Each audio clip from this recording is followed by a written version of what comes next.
Hi friends, கலையாத கனவு அப்படிங்கிற டைட்டிலில் நாம் ஒரு ஸ்டோரி கேட்டுட்ருக்கோம். நேற்று வரைக்கும் ஸ்டோரியில் என்ன கேட்டோம் அப்படின்னா, திடீர்னு நம்மளோட விஜயோட காதுக்கு ஒரு அழுகிற சவுண்டு கேட்கும். ஸோ அந்த சவுண்டு கேட்டு அவங்க என்ன பண்ணுவாங்கன்னா, அந்த சவுண்டு எங்கேருந்து வருதோ அதை நோக்கி அவங்க போவாங்க. ஸோ அவங்க சவுண்டு கேட்டு போய்கிட்டே இருப்பாங்க. அந்த குரல் எங்கேருந்து வருது அப்படின்னு அவங்களால ஐடென்டிஃபை பண்ணவே முடியாது. ஃபைனலாக ஒரு உருவம் அவங்க கண்ணுக்கு தெரியும். அதை தேடி இவங்க போவாங்க. ஸோ போய் அந்த உருவத்தை தொடுறதுக்கு பார்ப்பாங்க. ஸோ அதுக்குள்ளே நான் நேற்று உங்ககிட்ட முடிச்சிட்டேன். ஸோ அதுக்கப்புறம் என்ன நடக்க போகுது அப்படிங்கிறது தான் நாம் இப்போ கேட்க போகிறோம். ஸோ அவங்க பக்கத்துக்கு போவாங்க. பக்கத்துக்கு போய் அவங்கள தொடுற அந்த சிங்கிள் கேப், அதாவது அவங்களோட ஷோல்டருக்கும் இவங்க கையுக்கும் இருக்கிற அந்த சிங்கிள் கேப் இருக்கும் இல்லையா, அந்த சிங்கிள் கேப் டச் ஆகிறதுக்குள்ளே நம்மளுடைய புவனேஸ்வரி சைடில் இருந்து, அதாவது புவனேஸ்வரி ஏய் விஜி அப்படின்னு சொல்லிட்டு ஒரு சவுண்டு வரும். டக்குன்னு எந்திரிச்சிடுவாங்க நம்மளுடைய விஜி. எந்திரிச்சதும் என்னாச்சு அப்படின்னு சொல்லிட்டு கேட்பாங்க. நான் உன்னை கேட்கணும், உனக்கு என்னாச்சு அப்படின்னு சொல்லிட்டு புவனேஸ்வரி கேட்பாங்க. எனக்கு என்ன, எனக்கு ஒன்றும் இல்லையே அப்படின்னு சொல்லிட்டு அவங்க சொல்லுவாங்க. அப்போ வந்துட்டு நீ தான் இவ்வளோ நேரம் உளறிக்கிட்டு இருந்த, அது உனக்கு தெரியலையா? என்னாச்சுன்னு கேட்டுகிட்டே இருந்த, என்னாச்சுன்னு நான் உன்னை கேட்டேன், நீ திருப்பி என்ன கேட்டுட்ருக்க, இப்படி கேட்டால் எப்படி, என்னடி ஆச்சு அப்படின்னு சொல்லிட்டு புவனேஸ்வரி நம்மளுடைய விஜயை கேட்பாங்க. அப்போ கேட்டதும் அது நான் பேசினேண்ணா அப்படின்னு சொல்லிட்டு கேட்பாங்க. ஆமாம், இந்த ஃபஸ்ட்டு தண்ணியை குடி அப்படின்னு சொல்லிட்டு கொஞ்சமாக தண்ணியை குடிப்பாங்க. கொடுத்து குடிக்க வச்சுட்டு, இப்போ சொல்லு என்னாச்சு, என்ன ப்ராப்ளம், ஏன் நீ அந்த மாதிரி சொன்ன அப்படின்னு சொல்லிட்டு அவங்க கேட்பாங்க. அப்போ கேட்டதும் அவங்க என்ன சொல்லுவாங்கன்னா, ஆக்சுவலி எனக்கு யாரோ அழுகுற மாதிரி சத்தம் கேட்டுச்சு. நான் அதை கேட்டு அந்த வாய்ஸ் பின்னாடியே போனேன்னா, பக்கத்துக்கு போனேன், எனக்கு ஒரு உருவம் மட்டும் தெரிஞ்சிச்சு. அந்த உருவத்தை நான் தொடலான்னு பக்கத்துக்கு போகும்போது நீ வந்து எழுப்பி விட்டுட்ட. அதனால் என்னால் அந்த உருவம் யாருன்னு பார்க்க முடியல, என்னன்னு தெரியல. ஸோ அதுக்குள்ளே இருந்துச்சு. அவங்க ஏன் அழுதாங்க, எதனால் அழுதாங்க, ஏன் எனக்கு மட்டும் அது கேட்டுச்சு, என்ன நடக்குது, எனக்கு இப்படி எதுவுமே புரியல, எனக்கு பைத்தியம் பிடிக்குது அப்படின்னு சொல்லிட்டு அவங்க சொல்லிவிடுவாங்க. ஓ, நீ நிஜமாக தான் சொல்கிறியா அப்படின்னு சொல்லிட்டு புவனேஸ்வரி கேட்பாங்க. ஆமாம், நான் நிஜமாக தான் சொல்கிறேன். எனக்கு ஒரு கனவு வந்துச்சு. ஆனால் அது கனவு மாதிரி இல்லைப்பா, உண்மையாகவே இருந்துச்சு. இதே வீட்டில் தான் நாம் எல்லோரும் இருக்கோம். ஃபுல்லாக இருட்டாக இருக்குது. திடீர்னு என் காதுக்கு ஒரு வாய்ஸ் கேட்குது. நான் அந்த வாய்ஸ் எதுக்காக அழுவுற வாய்ஸ் கேட்குது. நான் அந்த வாய்ஸ் தேடி போயிட்டுருக்கேன். ஸோ இது எல்லாமே எனக்கு தெரியுது. ஆனால் நீ தெரியல, பிரேமா யாருமே என் கண்ணுக்கு தெரியல. நான் மட்டும்தான் இருக்கேன். ஒரு வாய்ஸ் என் கேட்குது. அதை தேடி நான் போயிட்டுருக்கும்போது திடீர்னு நீ என்னை எழுப்பி விட்டுட்ட. அந்த வாய்ஸ் யாருதுன்னு தெரியல, என்னன்னு புரியல, எதனால் அந்த வாய்ஸ் எனக்கு கேட்குதுன்னு எனக்கு புரியல அப்படின்னு சொல்லிட்டு ரொம்ப ஒரு மாதிரி வெக்ஸ் ஆகி ஃபீல் பண்ணி சொல்லிகிட்ருப்பாங்க நம்மளுடைய விஜி புவனேஸ்வரி கிட்ட. உடனே புவனேஸ்வரி இருந்துக்கிட்டு, நீ நைட் அன்டைமில் இனிமேல் வெளியில் வர்றத, ஒன்றும் லேட் ஆச்சு அப்படின்னா நீ ரெஸ்டாரண்ட்லேயே இரு, இல்லைன்னா சீக்கிரமாக எங்கள் கூட சேர்ந்து இங்கே வந்துடு, ஆனால் அன்டைம்லலாம் வராது, அதனால தான் இப்படி இருக்குது, நாளைக்கு நம்ம உடனே கோயிலுக்கு போகிறோம் அப்படின்னு சொல்லிட்டு புவனேஸ்வரி சொல்லுவாங்க. புவனேஸ்வரி சொன்னதும், நான் என்ன சொல்லிகிட்ருக்கேன், நீ என்னடி சொல்லிகிட்ருக்க, நான் கனவை பற்றி சொல்லிகிட்ருக்கா, நீ என்னடானா பேய் பிடிச்சிருச்சு, அது பிடிச்சிச்சு, ஏன்டி இப்படி காமெடி பண்ணல அப்படின்னு சொல்லிட்டு விஜய் சொல்லுவாங்க.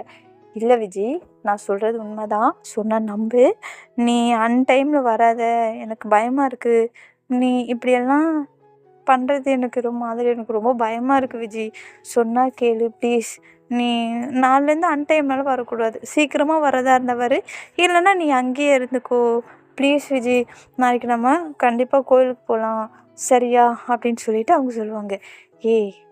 ஏன் புவனேஸ்வரி இப்படியெல்லாம் பயப்படுற, அந்த மாதிரியெல்லாம் எதுவும் இல்லடி, ஏன் பக்கத்துக்கு ஏதாவது வரும் நீ நினைக்கிறியா, என்னை பார்த்து அதுவே பயந்து ஓடிடும், அப்படி இருக்கும்போது அது எப்படி வரும் நீ நினைக்கிற அப்படின்னு சொல்லிட்டு விஜய் சொல்லுவாங்க. விஜய் சொன்னதும், இல்லை எதுவாக இருந்தாலும் பரவாயில்ல, ஆனால் முடியாது, நாளைக்கு நாம் கண்டிப்பாக கோயிலுக்கு போகிறோம், அவ்வளோதான், புரியுதா அப்படின்னு சொல்லிட்டு சொல்லுவாங்க புவனேஸ்வரி. அப்படியே இல்லைம்மா, சொன்னால் கேளு அப்படின்னு சொல்லிட்டு நம்மளோட விஜய் சொல்லுவாங்க. இல்லை, நான் சொன்னால் கேட்க மாட்டேன், நான் சாருக்கு ஃபோன் பண்ணுறேன் அப்படின்னு சொல்லிட்டு அந்த நேரத்துக்கு ஃபோன் எடுப்பாங்க. ஏய் வேணாம் வேணாம் வேணாம் பயந்துட போகிறாங்க. இப்போ என்ன, நாளைக்கு கோயிலுக்கு போகணும் அவ்வளோதானே, போகலாம் சரியா, ஓகேவா, ஃப்ரீயாக இரு, இப்போ நீ படுத்து தூங்கு, நாளைக்கு நாம் கண்டிப்பாக கோயிலுக்கு போகலாம் அப்படின்னு சொல்லிட்டு நம்மளுடைய விஜய் வந்து புவனேஸ்வரிக்கிட்ட சொல்லுவாங்க. சரின்ட்டு சொல்லி முடிச்சுட்டு விஜய் படுத்துருவாங்க, புவனேஸ்வரி படுத்துருவாங்க, அந்த பக்கம் எல்லோரும் படுத்துருவாங்க. விஜய்க்கு மட்டும் தூக்கமே வராது. தூக்கம் வராமல் சம்திங் அதை பற்றியே அவங்க யோசிச்சுட்ருப்பாங்க. யோசிச்சுக்கிட்டே இருந்துட்டு என்ன பண்ணலாம் ஏது பண்ணலாம் அப்படின்ட்டு ஒரு ஸ்டேஜில் அவங்க தூங்கிடுவாங்க. ஆனால் புவனேஸ்வரிக்கு தூக்கம் வரவே வராது. நம்மளுடைய விஜயை நினச்சி ரொம்ப ஃபீல் பண்ணுவாங்க. ஏன்னா அவங்களோட க்ளோஸ் ஃப்ரெண்ட் இல்லையா, ஸோ அவங்க ஃபீல் பண்ண தானே செய்வாங்க. ரொம்ப ஃபீல் பண்ணுவாங்க. ஸோ ரொம்ப ஃபீல் பண்ணிவிட்டு என்ன பண்ணலாம் அப்படின்னு சொல்லிட்டு இதை பற்றி யோசிச்சுக்கிட்டே இருப்பாங்க. யோசிச்சுட்டே இருந்துட்டு காலையில் எப்படா விடியும் அப்படின்னுட்டு பார்த்துட்டு காலையில் பார்த்திங்க அப்படின்னா இவங்களுக்கு முன்னாடியே எழுந்திரிச்சு எல்லா வேலையும் முடிச்சுட்டு அவங்க என்ன பண்ணுவாங்க, அவங்களோட மேனேஜருக்கு ஃபோன் பண்ணி பெர்மிஷன் சொல்லிடுவாங்க. பெர்மிஷன் வந்து ஒரு 2-3 ஹவர்ஸ்க்கு பெர்மிஷன் சொல்லிவிடுவாங்க. நான் இன்றைக்கி லேட்டாக வருவேன், நானும் விஜயும் லேட்டாக வருவோம், ஸோ கொஞ்சம் பார்த்துக்கோங்க அப்படின்னு சொல்லிட்டு அவங்க இன்டிமேஷனும் கொடுத்துருவாங்க. இவங்களும் சரி அப்படின்னு சொல்லிட்டு அங்கேருந்து இவங்களுக்கு அப்ரூவலும் வந்துடும். ஸோ வந்ததுக்கப்புறம் என்ன நடக்கும் அப்படின்னா அவங்க நேராக என்ன பண்ணுவாங்க, அதை நைட்டே சொல்லியிருப்பாங்க இல்லையா, கோயிலுக்கு போகலாம், கோயிலுக்கு போயிட்டு வந்துட்டு அதுக்கப்புறம் எதுவாக இருந்தாலும் பார்த்துக்கலாம் அப்படின்னு சொல்லியிருப்பாங்க இல்லையா. ஸோ அதனால் அவங்க காலையிலே ரெடியெல்லாம் ஆகிட்டு போயிட்டு நம்மளுடைய விஜின்னு எழுப்புவாங்க. அவங்க தான் நைட்டெல்லாம் ரொம்ப டிஸ்டர்ப்டாக இருப்பாங்க இல்லையா, ஸோ தூங்கவே மாட்டாங்க. கொஞ்சம் நேரம் புவனேஸ்வரி ப்ளீஸ் அப்படின்னு சொல்லுவாங்க. நோ டைம் ஆகுது எந்திரிடா அப்படின்னு சொல்லிட்டே இருப்பாங்க. புவனேஸ்வரி ப்ளீஸ் புவனேஸ்வரி, நைட்டெல்லாம் தூக்கமே இல்லை, இப்போயாவது எனக்கு கொஞ்சம் நேரம் தூங்க விட ப்ளீஸ். ஆல்ரெடி நம்ம ஆள் சரியான தூக்கம் முடிஞ்சு, அதுலேயும் இந்த டைம் சொல்லவே தேவையில்லை, தூக்கம் வேறு கெட்டு போச்சு. அப்புறம் என்ன பண்ணுவாங்க, தூங்க முடியாமல் ரொம்ப கஷ்டப்படுவாங்க. அப்போது அகைன் சொல்லுவாங்க புவனேஸ்வரி, சொன்னால் கேளு விஜி, ப்ளீஸ் விஜி, டைம் ஆகுது விஜி, எந்திரி விஜி, எந்திரி விஜி, எந்திரி விஜி, எந்திரி விஜின்னு சொல்லிட்டு இருப்பாங்க. எந்திரிக்கவே மாட்டாங்க நம்மளோட விஜி. ஒரு ஸ்டேஜில் இவங்க டென்ஷன் ஆகி ப்ளீஸ் விஜி எந்திரி விஜி அப்படின்னு சொல்லிட்டு இவங்க சொல்லுவாங்க. இப்போ இவ்வளோ சீக்கிரம் எந்திரிச்சு எங்கே போகணும் என்ன பண்ணணும் அப்படின்னு சொல்லிட்டு கேட்பாங்க கொஞ்சம் கோவத்தில். தூக்கத்தில் யாரை எழுப்பி விட்டாலும் கண்டிப்பாக கோவம் வரும். அது எனக்குன்னு செம்ம டென்ஷன் ஆகிருக்கேன். எனக்கு தூக்கத்தில் ஃபோன் பண்ணாங்கன்னா எங்கள் அம்மா ஃபோன் பண்ணாலே கத்தி விட்டுருவேன் அந்த மாதிரி. ஸோ தூக்கத்தில் யாராச்சும் கால் பண்ணாங்க அப்படின்னா டெஃபினெட்லி கோவம் வரும், திட்டுவோம். ஸோ அதே மாதிரி தான் உங்களுக்கு இப்போ என்ன பிரச்சனை உனக்கு, எந்திரிக்கணும் தானே, சரி சரி சரி சரி பொறுமை பொறுமை பொறுமை எந்திரிக்கிறேன், என்ன பண்ணும் சொல்லு அப்படின்னு சொல்லிட்டு எந்திரிச்சு தூக்க கலத்தில் சொல்லு அப்படின்னு சொல்லுவாங்க. போயிட்டு சமத்தா ஃப்ரெஷ் ஆகிட்டு வா நாம் வெளியில் போகணும் அப்படின்னு சொல்லுவாங்க. வெளியிலையா, எங்கே போகணும் அப்படின்னு சொல்லிட்டு கேட்பாங்க. அதுவும் எவ்வளோ சீக்கிரத்துலையா, வேணாண்டி 10 மணிக்கு தானே, இப்போவே என்ன அவசரம், போ நான் தூங்குறேன் அப்படின்னு சொல்லிட்டு மறுபடியும் அவங்க படுக்க போயிடுவாங்க. அப்போ இருந்துட்டு தூங்கவே விட மாட்டாங்க நம்மளுடைய புவனேஸ்வரி. நோ நோ வே, நீ எந்திரி போகலாம் அப்படின்னு சொல்லிட்டு அவங்கள ஒரு வழி பண்ணிவிடுவாங்க. ஒரு வழி பண்ணிவிட்டு அதுக்கப்புறமா அவங்கள எந்திரிச்சு ரெஸ்ட் ரூம் வரைக்கும் தள்ளி விடுவாங்க. தள்ளி விட்டுட்டு நீ போயிட்டு ப்ரஷ் பண்ணிவிட்டு வா, ஓகேவா, நான் ட்ரெஸ் எடுத்துறேன், போட்டுட்டு கிளம்பு, நாம் போகலாம் அப்படின்னு சொல்லுவாங்க. ஏண்டி இப்படி என்னை பாடா படுத்துற அப்படின்னு சொல்லுவாங்க. ப்ளீஸ் விஜி எனக்காக பண்ண மாட்டியா அப்படின்னு சொல்லிட்டு கேட்பாங்க. சரி ஓகே பண்ணுறேன், போகிறேன், குளிக்கிறேன், வரேன் அப்படின்னு சொல்லிட்டு அவங்க தலையை பூம் பூமாரி ஆட்டிட்டு கிளம்பிடுவாங்க. விஜய் ரெஸ்ட் ரூமுக்கு குளிக்கிறதுக்கு போயிடுவாங்க. இவங்க எப்போ வருவாங்கன்னு வெயிட் பண்ணி இருந்துட்டு இங்கேருந்து புவனேஸ்வரி கற்றுட்டு இருப்பாங்க. விஜி டைம் ஆச்சு, விஜி டைம் ஆச்சு, அதோ வரேன் அப்படின்னு சொல்லிட்டு அவங்க குளிச்சுட்டு என்னடி குளிக்க கூட விட மாட்டியா அப்படின்னு சொல்லிட்டு கற்றுவாங்க. டைம் ஆச்சு விஜி அப்படின்னு சொல்லுவாங்க. அதான் பெர்மிஷன் சொல்லிட்டே இல்லடி, அப்புறம் என்னடி உனக்கு பிரச்சனை அப்படின்னு சொல்லிட்டு கேட்பாங்க. அவங்க சொல்லிட்டேன் தான், ஆனால் இருந்தாலும் அப்படின்னு சொல்லிட்டு சொல்லுவாங்க. அப்புறம் என்னடி, பூசாரிக்கிட்ட நான் சொல்லி வச்சுருக்கேன், சீக்கிரம் வா போகலாம் அப்படின்னு சொல்லுவாங்க. நீ முடிவே பண்ணிட்டியாடி எனக்கு போய் பிடிச்சிச்சுன்னு? ஐயோ ராமா, இவ்வளோலாம் வச்சுட்டு என்ன பண்ணுறதுன்னு எனக்கு தெரில. அப்படியெல்லாம் எதுவும் இல்லடி, ஏன்டி நம்ப மாட்டேங்கிற அப்படி சொல்லிட்டு சொல்லுவாங்க. அதெல்லாம் இருக்கோ இல்லையோ தெரியாது, நீ வா போகலாம் அப்படி சொல்லிட்டு சொல்லுவாங்க. ஏ வேணாண்டி ப்ளீஸ்டி, சொன்ன கேளுடி அப்படின்னு சொல்லிட்டு சொல்லுவாங்க. நோ, வா போகலாம் அப்படின்னு சொல்லிட்டு அவங்க வந்து இழுத்து பிடிச்சிட்டு போயிடுவாங்க கோயிலுக்கு. அங்கே போயிட்டு அம்மன் கோயிலுக்கு போயிட்டு பேருக்கு அர்ச்சனையெல்லாம் பண்ணிவிட்டு சாமியை நல்லா கும்பிட்டுட்டு கயிறு ஒன்று கட்டிக்கிட்டு காமெடியாக இருக்கும். விஜயை பார்த்து மாதிரி இருப்பாங்க. பெருசாக விஜய்க்கு அதுலலாம் உடன்பாடு இல்லை. பட் புவனேஸ்வரி ஆசைப்படுறாங்க அப்படிங்கிறதுக்காக அவங்க அதை பண்ணுவாங்க. சரின்னு சொல்லிட்டு முறைச்சி பார்ப்பாங்க. இங்கே பார் விஜி, அதெல்லாம் எனக்கு தெரியாது, எனக்காகவாது நீ இதை கண்டிப்பாக கட்டி தான் ஆகணும் அப்படின்னு சொல்லிவிடுவாங்க. வேறு என்ன பண்ணுறது, விதி யாரை விட்டுச்சு, சரி பண்ணிக்கிறேன் அப்படின்னு சொல்லிட்டு சொல்லுவாங்க. சரி ஓகே அப்படின்னு சொல்லிட்டு கோயிலில் கயிறெல்லாம் கட்டி விடுவாங்க இல்லையா, அதெல்லாம் கட்டி முடிச்சுட்டு ஜாலியாக வீட்டுக்கு வந்துட்டு அதுக்கப்புறமா அவங்க ரெஸ்டாரண்ட்டுக்கு போவாங்க. ரெஸ்டாரண்ட்டுக்கு போயிட்டு அன்றைக்கி ஃபுல்லாகவே என்ன சொல்கிறது, இந்த காலையில் இப்படி ஒரு பெரிய ஒரு கலாட்டாவே பண்ணதுனால மேடம் கொஞ்சம் நார்மல் மூடில் இருப்பாங்க.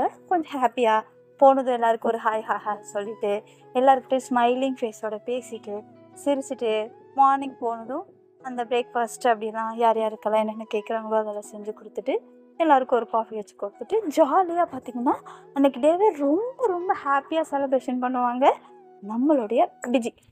ஸோ ரொம்ப ஹாப்பியாக என்ஜாய் பண்ணிகிட்டு இருப்பாங்க. அப்போ தான் நம்பாலே யார் வருவா, நம்மளுடைய சாரு வருவாங்க.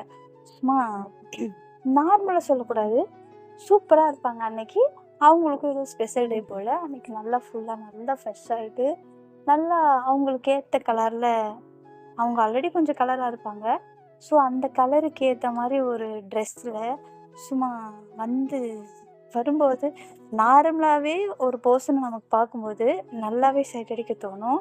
அதுவும் நமக்கு பிடிச்ச பர்சனாக இருந்தால் சான்ஸே இல்லை. அவங்க எந்த மாதிரி ட்ரெஸ் போட்டு வந்தாலும் நமக்கு பார்க்கணுன்னு தோணும்.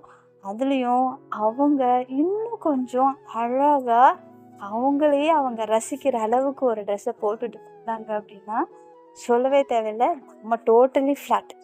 கரெக்டாக இல்லை, எத்தனை பேர் ஒத்துக்கிறீங்கன்னு தெரில, நான் ஒத்துப்பேன்ப்பா, நமக்கு யாரும் இல்லை. ஆனால் நான் சொல்கிறேன், இதெல்லாம் ஒரு ஸ்மால் எக்ஸ்பீரியன்ஸ். கண்ணி பார்க்கும், ரசிக்கும். அதுவே ஒரு பர்சனாக ரசிக்கும் போதை விட நமக்கு பிடிச்ச பர்சன் அந்த மாதிரி வந்தாங்கன்னா ஸ்டில் டோட்டலி சொல்கிறேன் ஃப்ளாட் தான். அது எனக்கு நல்லாவே தெரியும். நீங்கள் ஒத்துக்கிட்டாலும் சரி, ஒத்துக்கலனாலும் சரி, அதான் உண்மை. சரியா? ஸோ அந்த மாதிரி தான் நம்பால் டோட்டலாகவே டோட்டலி ஃப்ளாட் ஆகிடுவாங்க நம்மளுடைய சாருவை பார்த்துட்டு. ஏன்னா அவங்க அவ்வளோ அழகாக வந்திருப்பாங்க. அன்னைக்கு ரெஸ்டாரண்ட்டில் வந்ததும் ஹாய் விஜி அப்படின்ட்டு ஒரு சைகை மட்டும் காட்டிட்டு அப்படியே அவங்களோட கேபின் போயிடுவாங்க. எங்களுக்கு அடே அப்பா, என்னடா இது இன்னைக்கு இவ்வளோ அழகாக வந்திருக்காளே, ஐயோ இன்றைக்கி பார்த்து இவ்வளோ வேலை இருக்கே அப்படின்னு சொல்லிடுவாங்க. ஆனால் ஆல்ரெடி சொல்லியிருந்தோம் இல்லையா, அவங்களுக்கு முக்கியமான கெஸ்ட்டு வராங்க, அவங்களுக்கு ஏற்ற மாதிரி ஃபுட்டெல்லாம் பண்ணணும் அப்படின்னு சொல்லியிருந்தோம் இல்லையா. ஸோ அதுக்காக அவங்க பிஸியாக இருப்பாங்க. அந்த மாதிரி டைமில் இவங்க வேறு இவ்வளோ கிளாமராக வர்றதுனால அவங்களால இருக்கவும் முடியல, பறக்கவும் முடியல, பார்க்கவும் முடியல, சிரிக்கவும் முடியல, ரசிக்கவும் முடியல. கொடுமை இல்லை? அந்த மாதிரி தான் இருக்கும் அவங்களோட நிலமை. சரின்ட்டு இவங்க என்ன பண்ணுவாங்க, அந்த மைண்ட் செட்லேருந்து கொஞ்சமாக மாறி இந்த கிச்சன் ரூமுக்குள்ளே இவங்க போய் அந்த கிச்சனில் ஃபுட்டில் வந்து அவங்களோட ஃபுல் கவனமும் அதில் இருக்கும்போது அப்பப்போ நம்மளோட மேடம் அழகு தேவதை என்ன பண்ணுவாங்கன்னா ஒரு என்ட்ரி கொடுப்பாங்க. சும்மா அப்படி வந்துட்டு அப்படி போகிறது, அப்படியே வந்துட்டு அப்படியே போகிறது. நல்ல இவங்களுக்கு வேலை செய்ய மூடு இல்லை இன்னைக்கு. அதுலேயும் இந்த தேவதை வேறு இப்படி வந்துட்டு போனால் சொல்லவே தேவையில்லை. அந்த அளவுக்கு மைண்ட் செட் வந்து சேஞ்ச் ஆகும் நம்மளுடைய விஜய்க்கு. ஸோ இப்படி சேஞ்ச் ஆகிட்டு இருக்கும்போது இவங்க என்ன பண்ணுவாங்க, அவங்கள சும்மா விட்டால் நல்லாவா இருக்கும், சாருவோட சேட்டையை காட்டணுமா இல்லையா இந்த இடத்துல. இவங்க என்ன பண்ணுவாங்க, ஃபோனை பண்ணி எனக்கு இம்மீடியட்லி காஃபி வேணும், பயங்கரமாக ஹெட்டேக்காக இருக்குது, ஸோ எனக்கு கண்டிப்பாக காஃபி வேணும் அப்படின்னு சொல்லிட்டு சொல்லுவாங்க. இவங்களும் இருந்துட்டு ஓகே அப்படின்னு சொல்லுவாங்க. இன்னும் எனக்கு விஜயை கொண்டு வர சொல்லுங்கள், நான் உங்ககிட்ட கொஞ்சம் பேசணும், கொஞ்சம் டிஸ்கஸ் பண்ணணும், விஜயை வர சொல்லுங்கள் அப்படின்னு சொல்லிட்டு நம்ம சார் சொல்லிடுவாங்க. ஓகே மேம் அப்படின்ட்டு அவங்களும் ஆப்போசிட்டில் சொல்லிடுவாங்க. சரின்னு சொல்லிட்டு இவங்களும் பார்த்தீங்க அப்படின்னா என்ன சொல்லுவாங்க அப்படின்னா விஜய்கிட்ட சொல்லுவாங்க, விஜய் உன்னை சாரு மேம் ஜூஸ் எடுத்துகிட்டு வர சொன்னாங்க, சாரி டீ எடுத்துகிட்டு வர சொன்னாங்க, அவங்களுக்கு பயங்கர ஹெட்டேக்காக இருக்கான் அப்படின்னு சொல்லிட்டு சொல்லுவாங்க. ஓ அப்படியா, சரி ஓகே அப்படின்னு சொல்லிட்டு டக்கு டக்கு டக்கு டக்குன்னு பார்த்தீங்கன்னா இஞ்சி போட்டு அதை போட்டு இது போட்டு இது போட்டு அந்த தலைவலிக்கு ஏற்ற மாதிரி ஒரு காஃபியை பக்காவாக சூப்பராக அல்டிமேட்டாக ரெடி பண்ணுவாங்க நம்மளுடைய விஜய். நல்லா ரெடி பண்ணிவிட்டு சும்மா ஆவி பறக்க பறக்க பறக்க பறக்க அந்த கப்பில் காஃபி ஊற்றி அப்படியே எடுத்துகிட்டு போவாங்க. இவங்க போகும்போது கேஷுவலாக தான் போவாங்க. ஆனால் அங்கே போய் கேபினில் எஸ்கியூஸ் மீ அப்படிங்கிற மாதிரி அந்த டோரை லாக் பண்ணுவாங்க. ஜஸ்ட் லாக் பண்ணுவாங்க. அவங்க உடனே இருந்துட்டு எஸ் கமிங் அப்படின்னு சொல்லிட்டு சொல்லுவாங்க. எஸ் அப்படிங்கிற மாதிரி சொல்லுவாங்க. உள்ளே போனதும் அவ்வளோ அவ்வளோ அவ்வளோ அவ்வளோ அழகாக இருப்பாங்க இல்லையா அவங்க. ஸோ அந்த அழகை பார்த்ததும் இவங்க கொஞ்சமாக அவங்க மைண்ட் செட் வந்து மாறும். ஸோ மாறும்போது அவங்க என்ன பண்ணுவாங்க அப்படின்னா காஃபி அப்படின்னு சொல்லிட்டு வச்சுட்டு உடனே அங்கேருந்து எஸ் ஆகலான்னு பார்ப்பாங்க. உடனே சார் என்ன பண்ணுவாங்க, விஜி அப்படிம்பாங்க. என்ன அப்படிம்பாங்க. இங்கே வா அப்படின்னு சொல்லிட்டு சொல்லுவாங்க. என்ன அப்படி சொல்லிட்டு கேட்பாங்க. இங்கே உட்காரு அப்படிம்பாங்க. ஏன் என்னாச்சு அப்படி சொல்லிட்டு கேட்பாங்க. உட்காரு அப்படின்னு சொல்லிட்டு சொல்லுவாங்க. இவங்களும் உட்காருவாங்க. சரி என்ன சொல்லு அப்படி சொல்லுவாங்க. இன்னைக்கு நான் எப்படி இருக்கேன்னு சொல்லவே இல்லை அப்படின்னு சொல்லிட்டு கேட்பாங்க.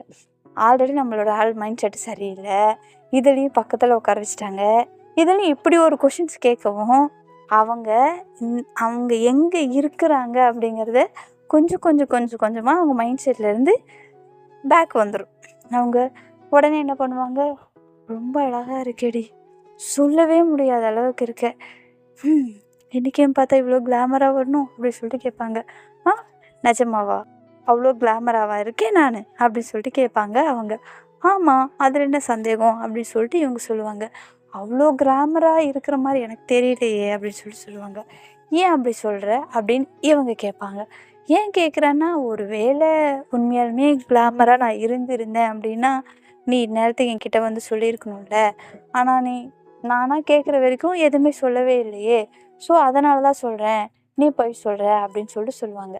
இல்லவே இல்லை, நான் உண்மையை தான் சொல்கிறேன், நீ ரொம்ப அழகாக இருக்க, உன்னை பார்க்கறதுக்கு எனக்கு 2 கண்ணு பத்தலை, அந்தளவுக்கு செம்மையாக இருக்க, சீரியஸாகவே ரொம்ப அழகாக இருக்க, இன்றைக்கி உன்னை விட்டு போக கூட எனக்கு மனசு வரல, ஆனால் நான் உன் கூட இருந்தேன் அப்படின்னா நான் என் கண்ட்ரோலில் இருக்க மாட்டேன், ஸோ அதனால தான் உன்கிட்ட இருந்து நான் கொஞ்சம் கொஞ்சம் கொஞ்சமாக விலகி நிற்க ட்ரை பண்ணேன், அவாய்ட் பண்ணனே தவிர மற்றபடி ஒன்றுமே இல்லை.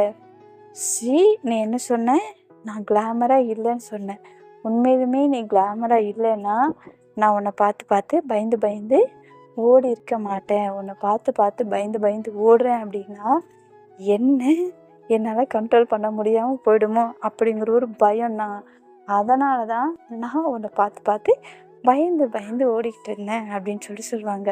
அப்போ உடனே என்ன பண்ணுவாங்க, அவங்க சின்னதாக குட்டியாக ஒரு ஸ்மைல் கொடுத்துட்டு அவங்க கையை பிடிச்சிட்டு, எதுக்கு பார்த்து பயந்து பயந்து வர, உனக்கு ரசிக்கணும்னு தோணுச்சுன்னா ரசிக்க வேண்டியதானே அப்படி சொல்லுவாங்க. உன்னை நான் ரசிக்காமல் வேறு யார் ரசிக்க போகிறா, இந்த சான்ஸை நான் வேறு யாருக்கும் கொடுக்க மாட்டேன், ஆனால் இருக்கிற இடம் சரியில்லை, அதனால தான் யோசிக்க வேண்டியதாக இருக்கே தவிர மற்றபடி ஒன்றும் இல்லை. இதுவே வீடாக இருந்திருந்தா உன்னை எப்படியெல்லாம் பார்க்கணுமோ அப்படியெல்லாம் பார்த்துருப்பேன், பட் இது ரெஸ்டாரண்ட் ஆச்சே, என்ன பண்ணுறது, என்னோடய கையையும் காலையும் கட்டி போட்டாங்களே, அதனால தான் அப்படி சொல்லுவாங்க. உன்னை யார் கட்டி போடுறது அப்படின்னு சொல்லிட்டு இவங்க சொல்லுவாங்க. பொசிஷன் தான், நான் இருக்கிற பொசிஷன் தான், வேற என்ன அப்படின்னு சொல்லிட்டு சொல்லுவாங்க. அதெல்லாம் எதுவும் பார்க்க வேண்டாம், உனக்கு எந்த ரெஸ்ட்ரிக்ஷனும் இங்கே கிடையவே கிடையாது அப்படின்னு சொல்லிட்டு சொல்லுவாங்க. அப்படியா, அப்போனா ஒரே ஒரு முத்தம் கூட அப்படி சொல்லிட்டு கேட்பாங்க. என்ன நீ இப்போ தான் ஆஃபீஸ் அது இதுன்னு சொன்ன அப்படி சொன்னாங்க. சொன்னேன் தான், ஆனால் நீ தான் அதெல்லாம் ரெஸ்ட்ரிக்ஷன் இல்லைன்னு சொல்லிட்டல, அப்புறம் என்ன அப்படின்னு சொல்லிட்டு அவங்க கேட்பாங்க. அதுக்காக நீ இவ்வளோ தைரியமாக உனக்கு கேட்குறதுக்கு, நான் கேட்குறேன் நினச்சி சந்தோஷப்படு, இதுவே வீடாக இருந்துச்சுன்னா பெர்மிஷனே கிடையாது, நாமெல்லாம் இறங்கிடுவோம் அப்படின்னு சொல்லிட்டு சொல்லுவாங்க. அந்த அளவுக்கு தைரியம் அப்படி சொல்லுவாங்க. ஆமாம், தைரியம் தான் இருக்குந்தான். ஏன் இருக்காதா? உன்கிட்ட இல்லாமல் எனக்கு வேறு யார்கிட்ட இருக்கும் அப்படின்னு சொல்லிட்டு கேட்பாங்க இவங்க. சரி சரி, நீ இடத்த காலி பண்ணி நீங்கள் இதுக்கு மேலே இருந்தால் சரிப்பட்டு வராது அப்படின்னு சொல்லுவாங்க. ஏய், அதெல்லாம் முடியவே முடியாது. நீ வர சொன்ன, நான் வந்துட்டேன். நீ கேக் சொன்னால் நான் கேட்டேன். நீ இப்போ தரல, நான் இங்கேருந்து போக மாட்டேன் அப்படின்னு சொல்லுவாங்க. என்ன நீ இவ்வளோ அடம் பிடிக்கிற அப்படின்னு சொல்லிட்டு கேட்பாங்க. பிடிப்பேன் தான், உங்ககிட்ட பிடிக்காம நான் வேறு யார்கிட்ட பிடிப்பேன் அப்படி சொல்லிட்டு கேட்பாங்க. நான் ஒத்துக்க மாட்டேன், நீ ஃபஸ்ட்டு கிளம்பு அப்படி சொல்லுவாங்க. நோ வே, போகிற ஐடியாவே இல்லை, பேக் வாங்குற ஐடியாவே கிடையாது. நீ எனக்கு ஒரு கிஸ் கொடுத்தாதான் நான் போவேன். நீ எனக்கு ஒரு முத்தம் கூட நான் வாங்கிட்டு பேசாமல் போயிடுறேன் அப்படி சொல்லுவாங்க. முடியாது அப்படி சொல்லுவாங்க. என்னடி முடியாதுன்னு சொல்கிறேன், அவ்வளோ தைரியமா உனக்கு அப்படின்னு சொல்லிட்டு வச்சு கேட்பாங்க. தைரியம் தான், முடியாது, உன்னால் முடிஞ்சா நீயே எடுத்துக்கோ அப்படின்னு சொல்லுவாங்க. எது எடுத்துக்கிறதா? கொடுக்க மாட்டேன்னு சொன்னாலே நான் வேறு மாதிரி பேசுவேன். நீ முடிஞ்சா எடுத்துக்கோ அப்படின்னு சொன்னால் நான் இன்னும் கொஞ்சம் வேறு மாதிரி நடந்துப்பேன்டி. ஸோ முரடு பிடிக்காம, சேட்டை பண்ணாமல், சைலண்ட்டாக, அழகாக, ஒழுங்காக கொடுத்துடணும். அதுதான் நல்ல பிள்ளைக்கு அழகு அப்படின்னு சொல்லிட்டு சொல்லுவாங்க. நோ அப்படின்னு சொல்லுவாங்க. என்னடி நான் இவ்வளோ தூரம் பேசிகிட்டு இருக்கேன், நீ மதிக்கவே மாட்டேங்கிற அப்படின்னு சொல்லிட்டு சொல்லுவாங்க. இதில் மதிக்கிறதுக்கு என்ன இருக்குது? நோனா நோ தான் அப்படின்னு சொல்லுவாங்க. எனக்கு வேணும் அப்படி சொல்லுவாங்க. அப்படின்னு சொல்லிட்டு இவங்களுக்குள்ள ஒரு சின்ன சண்டை மாதிரி ஸ்டார்ட் ஆகும். கரெக்டாக நம்ம ஆளுங்களுக்கு மூக்கு எடுத்துகிட்டு போல உடனே வந்து டைம் அப்படின்னு வெளிச்சிடுவாங்க. விஜய் மேம் உங்களுக்கு கூப்பிடுறாங்க அப்படி சொல்லிடுவாங்க. சொல்லலை, எனக்கு தெரியும், இந்த இடம் சரியில்லை, ஃபஸ்ட்டு இடத்த மாற்றணும், இந்த இடம் தான் எனக்கு ப்ராப்ளம் அப்படின்னு சொல்லிட்டு என் நேரம் அப்படின்னு சொல்லிட்டு இதை வரேன் அப்படின்னு சொல்லிட்டு அவங்க அங்கேருந்து கிளம்பிடுவாங்க ஸ்மைலிங்கோட. நம்மளோட சாருவும் பயங்கர ஸ்மைலிங்கோடு இருப்பாங்க, ரொம்ப ஹாப்பியாகவும். ஸோ இதுக்கப்புறம் என்ன நடக்க போகுது அப்படிங்கிறது எல்லாமே நான் நாளைக்கு உங்களுக்கு டீட்டெயிலாக எக்ஸ்பிளைன் பண்ணுறேன். இப்போ வரைக்கும் ஸ்டோரி எப்படி இருக்குது அப்படிங்கிறது கேட்டுட்டு கமெண்ட் பாக்ஸில் மறக்காமல் கமெண்ட் பண்ணுங்கள். எல்லாருக்கும் good night and sweet dreams.